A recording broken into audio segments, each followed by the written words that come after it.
আমাদের চাওয়া হচ্ছে একটা দুর্নীতিমুক্ত সমাজ এবং দেশের অর্থনীতি যেন সুন্দর থাকে, এটা সমৃদ্ধশীল দেশে পরিণত হয়।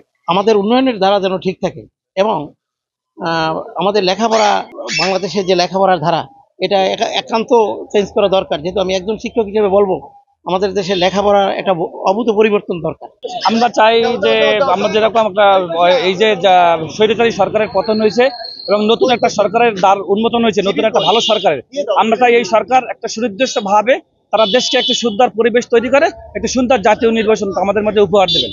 বাংলাদেশ অনেকদিন পরে, দীর্ঘ 17 বছর পরে স্বৈরাচার মুক্ত হয়েছে। আমরা একটা স্বাধীন সার্বভৌমত্ব দেশ পেয়েছি। সর্বপ্রথম আমি ধন্যবাদ জানাই এই দেশের ছাত্র জনতাকে। আমরা বিএনপি যারা আন্দোলন করে এই সরকার ঘটাতে পারি না, ছাত্র জনতার বিক্ষোভের মাধ্যমে, তাদের দাবি আদায়ের মাধ্যমে একটা স্বৈরাচার সরকার হটিয়ে গেছে, পতন হয়েছে এবং এটা ইতিহাসের ন্যাক্কারজনকভাবে পতন হয়েছে।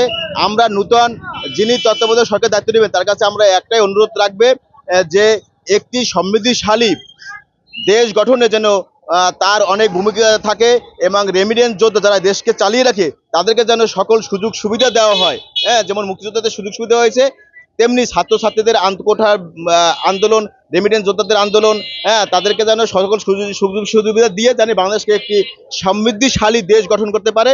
এটাই আমাদের বর্তমানে চাওয়া। বিএনপি এত সকালে রাষ্ট্র ক্ষমতায় আসুক, আমরা নির্বাচনের মাধ্যমে, ভোটের পরিবেশের মাধ্যমে বিএনপি রাষ্ট্র ক্ষমতায় আসুক, এইটাই আমরা চাই।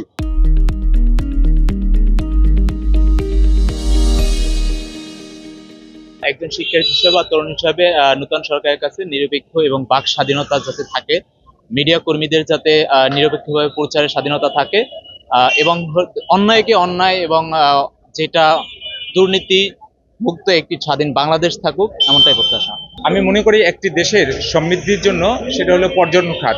সেই পর্যটন যদি বেঁচে থাকে তাহলে হয়তো বা বাংলাদেশের রেভিডেন্স অনেক বাড়বে। তো সেই অর্থে আমাদের যে এখন সরকারের কাছে একটাই দাবি যে পর্যটন খাতকে যেন আরো সমৃদ্ধি করা হয়, তাহলে হয়তো বা বাংলাদেশের রেভিডেন্স আরো দীর্ঘ হবে।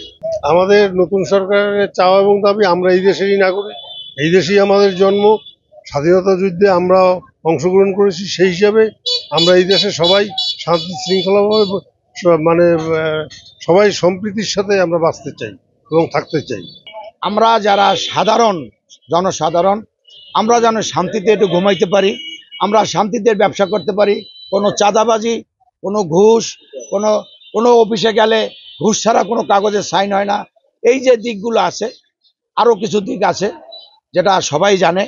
তা আমি আশা করি এই সমস্ত দিক থেকে, এই সমস্ত দিকগুলো তারা অবশ্যই নজর রাখবেন এবং দেশ সুষ্ঠুভাবে চালাবেন এই আশা করি।